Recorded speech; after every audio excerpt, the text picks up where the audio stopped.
RCN Radio y la Pontificia Universidad Javeriana se unen para investigar temas de interés común y servir al país. Desafíos RCN. Con Arrito Quieta Pimentel, RCN, la radio de Colombia. Teníamos una finquita de arroz. Teníamos bastantes animalitos, teníamos pollos, patos, cerdos. Por lo ser líderes de la comunidad, y eso nos amenazaban a más de uno y tuvimos que salir todos en bomba, ¿qué más? Este es el testimonio de muchos refugiados y desplazados que han tenido que salir de su tierra para salvar su vida y la de sus familias.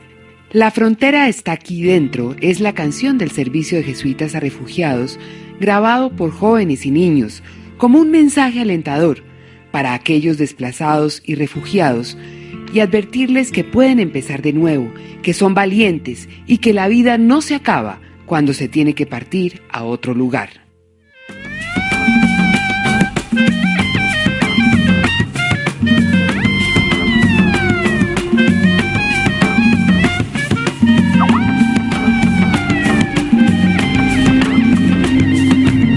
Yo no soy la tierra, pero habito en ella, mis pasos son mi identidad. Mis manos abrieron camino. Las cuentas lo vivido. Nos acompañan hoy en cabina Néstor Gómez, gerente de la organización Sentido Común, César Casas y Luis Fernando Gómez, responsable para la región Latinoamérica y el Caribe del Servicio Jesuita a Refugiados.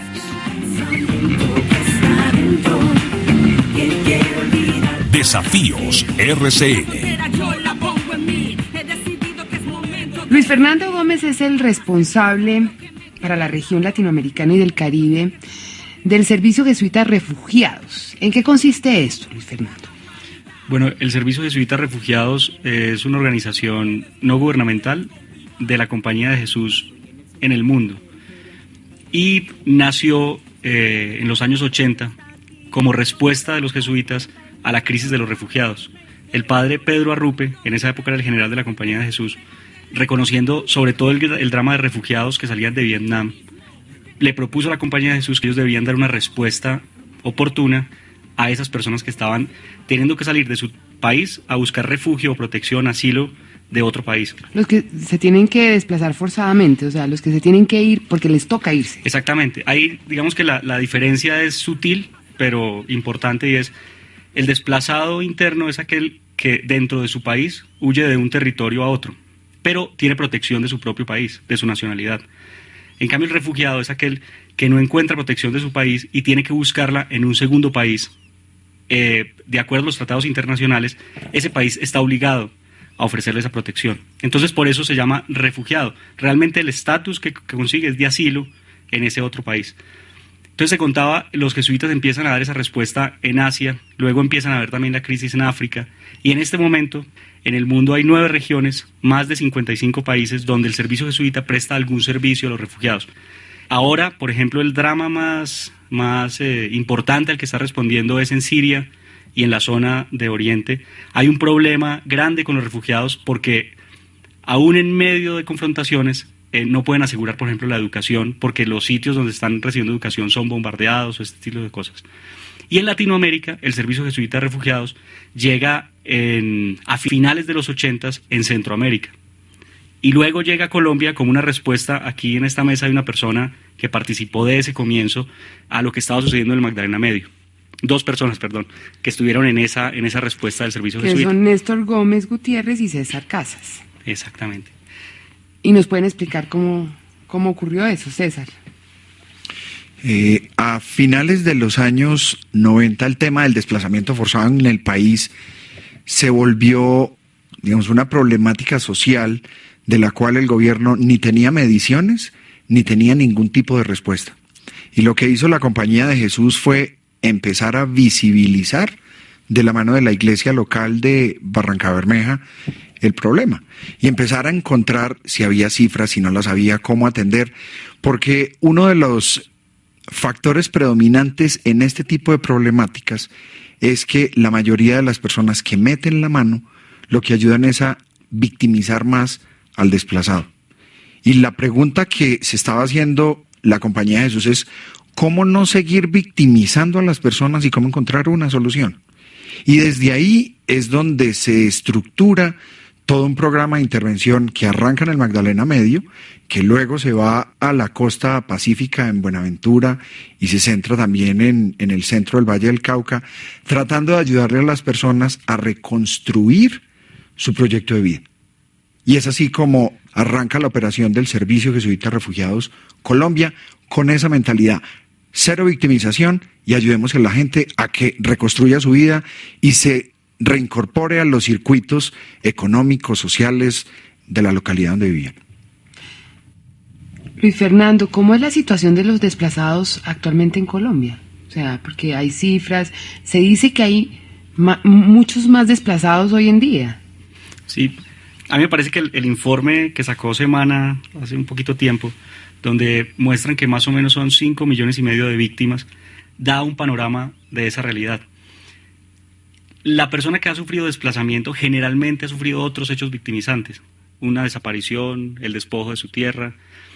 Entonces, digamos que ahí hay una cifra para decir de algo de lo que ya hay un acuerdo nacional, porque aquí ha habido una discusión entre las cifras que ha manejado CODES y las cifras que ha manejado el gobierno, pero la diferencia es más o menos que va entre 4 y 5 millones de personas que han sido desplazadas.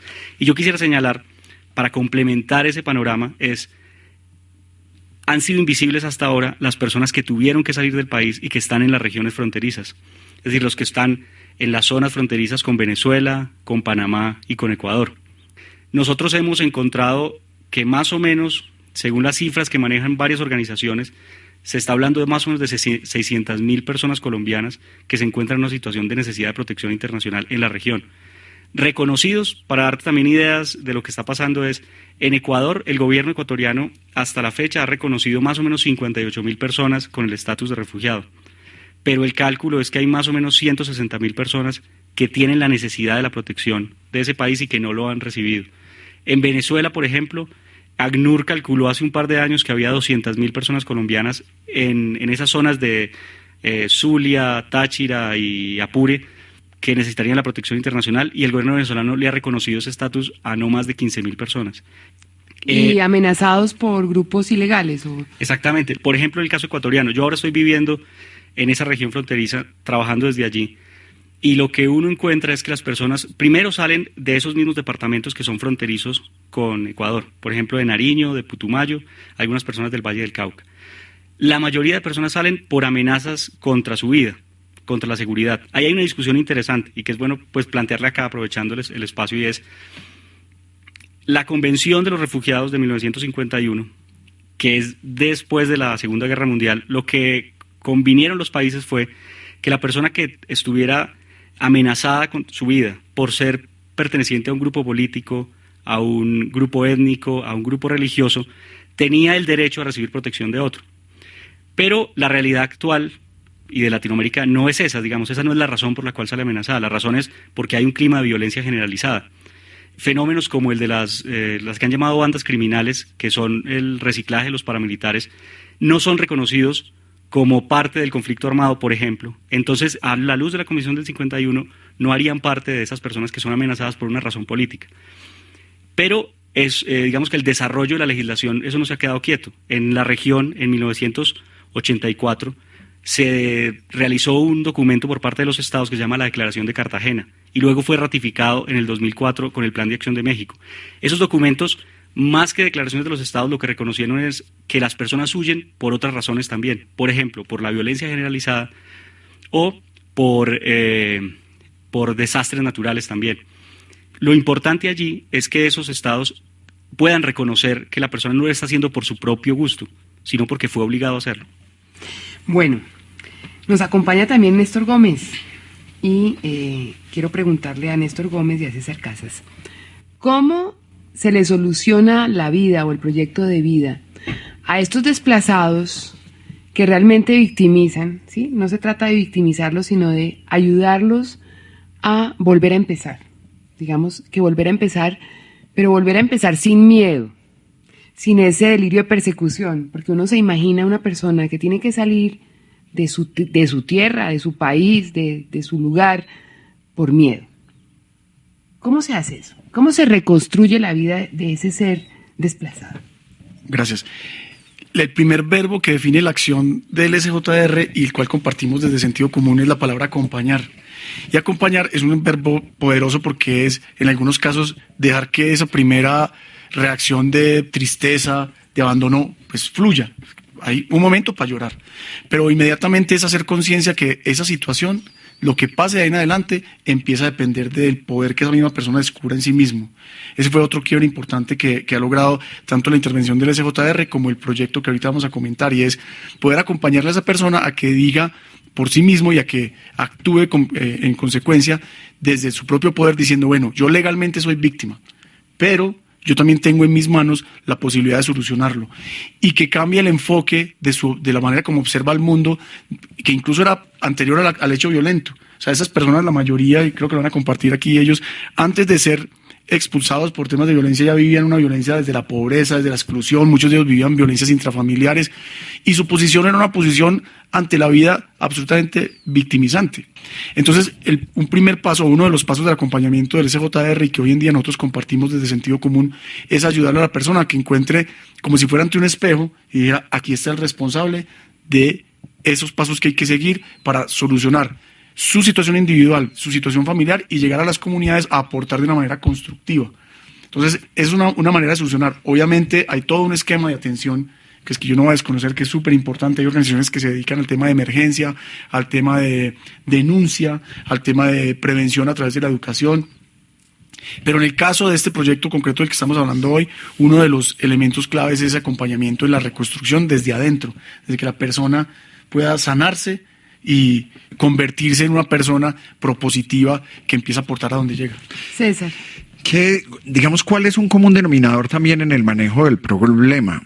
Cuando uno habla con personas que han vivido el hecho violento del desplazamiento, encuentra que a lo mejor no es la primera vez que lo desplazan. Hay gente a la que le han desplazado 1, y 2, y 3, y 4, y dice uno, venga, aquí exactamente qué es lo que está pasando.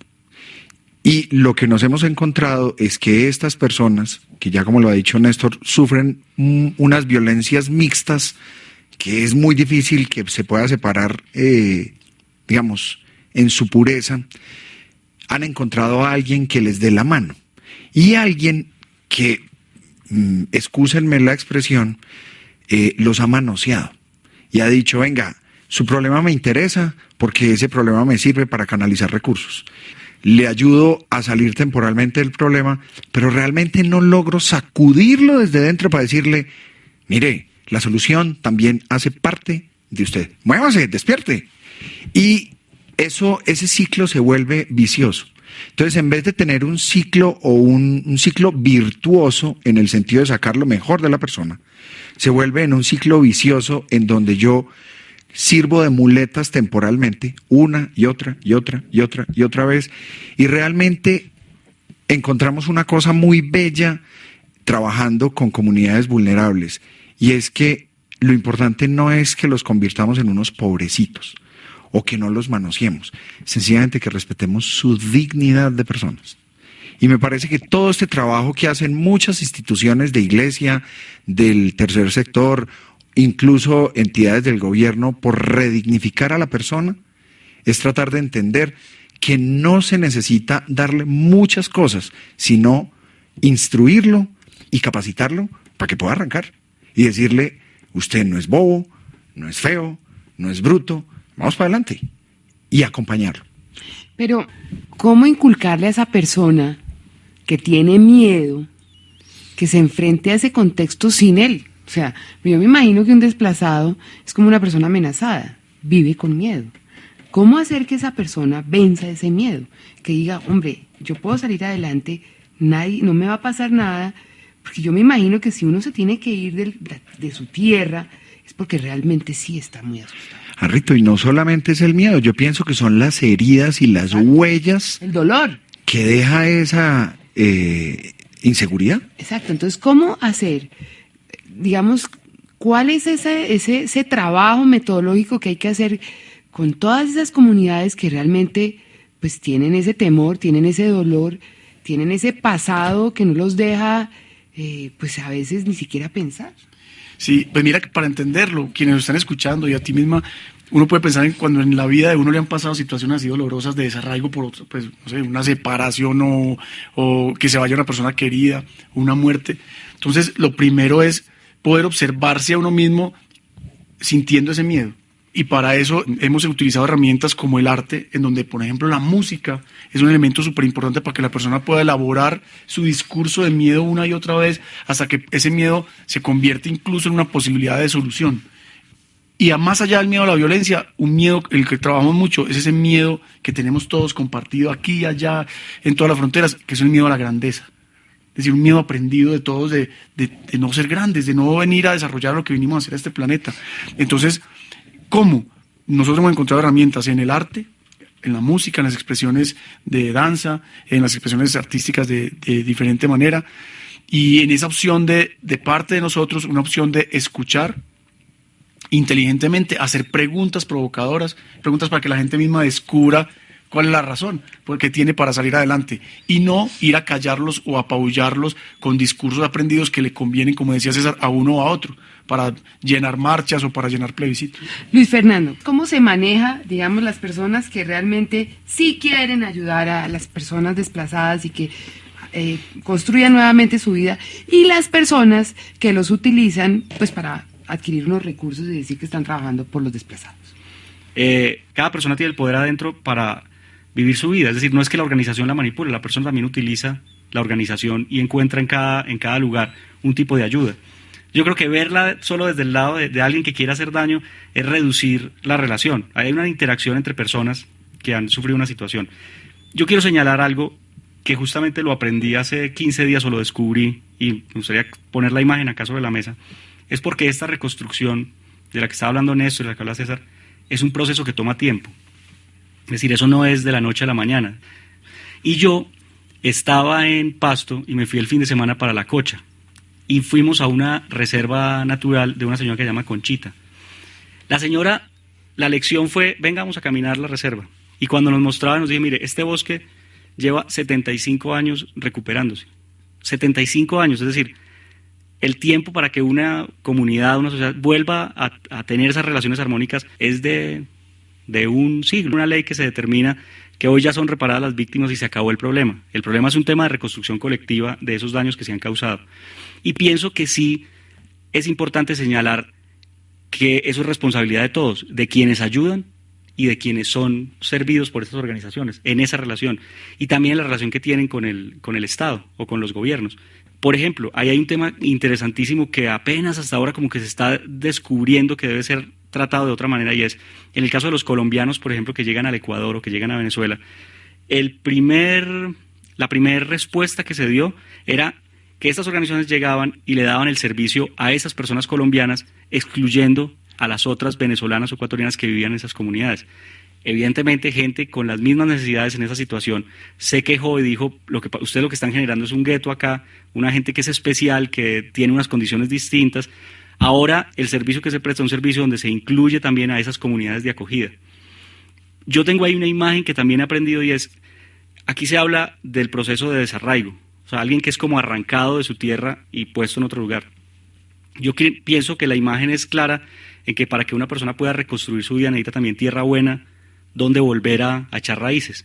Y esa tierra es las comunidades a las que llega. Por eso proyectos como Depende de mí, o lo que hemos hecho no es solo las personas que fueron desplazadas, sino las personas de su entorno. Bueno, yo quiero hablar de un proyecto que es Sentido Común. ¿Qué es Sentido Común, Néstor? Sentido Común es la suma de varios esfuerzos de muchas personas que estamos convencidos de que es posible contribuir a que haya un mejor nivel de vida en las personas y en las comunidades a partir de la transformación del lenguaje. O sea, ustedes trabajan con los desplazados así, con los refugiados. Nosotros trabajamos, mira los simpáticos, nosotros somos una empresa privada. Vivimos, por decirlo así en palabras normales, nuestra caja se mueve trabajando con compañías privadas que utilizan nuestras herramientas para temas de productividad, de servicio. Pero tenemos una opción clarísima, porque además desde ahí nacimos, de devolver esto a las poblaciones que nos parece críticas, como la población de los desplazados, como los reinsertados y en general a la sociedad. Fórmulas que pueden ser unas fórmulas que han servido en esos comunes a personas a encontrar que transformando sus conversaciones, que es la manera como se significa en el mundo, es posible avanzar a transformar su realidad. Eso es sentido común. ¿Las herramientas cuáles son? La música, el arte, los videos, la radio. Sí, pero, a ver, yo me pongo en la situación de una persona desplazada y ustedes van y le dicen, mire, vamos a trabajar con música.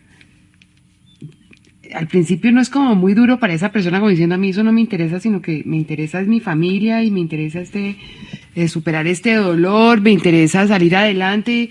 ¿Ustedes creen que con música voy a poder? Miren, ese ejemplo está buenísimo, porque es que mira, yo estoy viendo esa situación y yo me estoy cantando, la música nunca deja de ser parte de lo que yo hago. En medio de mi dolor, por una situación amorosa, yo me estoy cantando, te fuiste, me voy a morir, con la música. Entonces nosotros lo que hacemos es simplemente que la persona se observe y pueda tener otro tipo de conversaciones. ¿Cómo? De pronto es posible que cantando otro tipo de música tú puedas tener otras posibilidades. Y ellos mismos lo han descubierto. Por ejemplo, un desplazado o un muchacho de la frontera que antes se verbalizaba a través de la música diciendo somos explotados, somos excluidos, somos víctimas, siéndolo. Hoy en día, a través de este proyecto también está cantando la frontera estaba en mí, es posible avanzar, vamos para adelante, podemos trabajar juntos. Es como otro discurso, meterse en la cabeza otro discurso y otro horizonte. Llamaría la atención sencillísimo. Cuando uno va a poblaciones pequeñas, rurales, y oye la música que ponen en las cantinas, realmente hay una música absolutamente deprimente, ¿cierto? Pero además si uno oye las emisoras de música plancha, eso es la dedicación de las terribles de un lado para otro, y usted me dejó y no sé qué, ¿cierto? Y es volviendo a echar el problema para afuera, ¿cierto? Y usted me abandonó, y usted es un desgraciado, y etcétera, etcétera, etcétera. Y lo que nosotros hemos descubierto es que, como no todo el mundo aprende de la misma manera, aquí en la caja de herramientas de sentido común hay una cantidad de herramientas no convencionales para poderse acercar al problema, y no necesariamente es sentarlos en un salón y decirle, mire, ¿sabe qué? El ABC de esto es ta. No. Es sencillamente entrar con el entorno de ellos y poder decirles, visibilicemos juntos cuál es la situación, pero también visibilicemos juntos la solución. Y yo creo que a través de la música, del humor, de la expresión corporal, que en muchos lugares de este país están tan arraigadas como en la costa, el vallenato, además la gente, otra cosa sencillísima, muchos de nuestros colombianos rurales tienen muy poca capacidad de lectoescritura, tienen muy poca capacidad a veces de sentarse a escuchar una conferencia muy larga, pero son amantes de las radionovelas, o son amantes de la parte auditiva que los instruye, o los chistes. Y realmente sentido común ha encontrado que allí hay unas herramientas absolutamente valiosas, que si uno las sabe conducir, puede encontrar soluciones maravillosas. Y yo quisiera decir algo ahí, que yo creo que hay un reconocimiento de esa presencia de la música, y lo que hace este proyecto en concreto, esta manera de entrar, es reconocer que en esa música que se está haciendo, uno puede entrar a conversar y a complementar con un tipo de mensaje. El ejemplo, nosotros grabamos esta canción que se llama La frontera está aquí dentro, que presentamos esta semana del refugiado a nivel mundial. Es Inicia mundial aquí. Esa canción fuimos a grabarla con muchachos en Buenaventura, aquí en Soacha, en Cúcuta, en Barrancabermeja, en Quito, en Ciudad de Panamá, y encontramos, por ejemplo, que en Quito las personas que estuvieron cantando con nosotros son haitianos que tuvieron que salir de Haití después del terremoto, por una situación muy complicada allí, y que una manera de relacionarse con su mundo en Quito es a través de esa música, de la música que hacen. La forma de relacionarse a través de ese otro lenguaje es muy positiva y permite unas interacciones que a veces en el discurso hablado, que a veces en el discurso político entran a chocar. En el video que estamos presentando aparecen muchachos de Buenaventura cantando junto con niños de Panamá.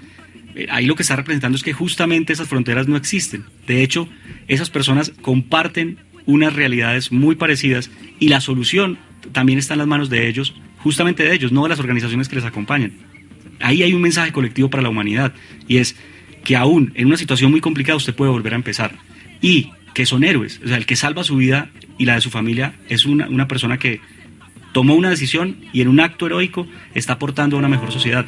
Integrar eso a la realidad, a la vida cotidiana de las sociedades es muy importante, porque es la única manera de comenzar a caminar y de seguir caminando todos juntos y juntas. soy en el centro ni en la periferia. No somos del imperio ni el subsistema. La frontera está aquí dentro. Borra el mapa, tumba el muro, abre tu mente. Construye tu mundo, vive en el presente. Siempre adelante, mirando hacia el frente. La frontera solo existe en ti mismo. Que no te lleves sin...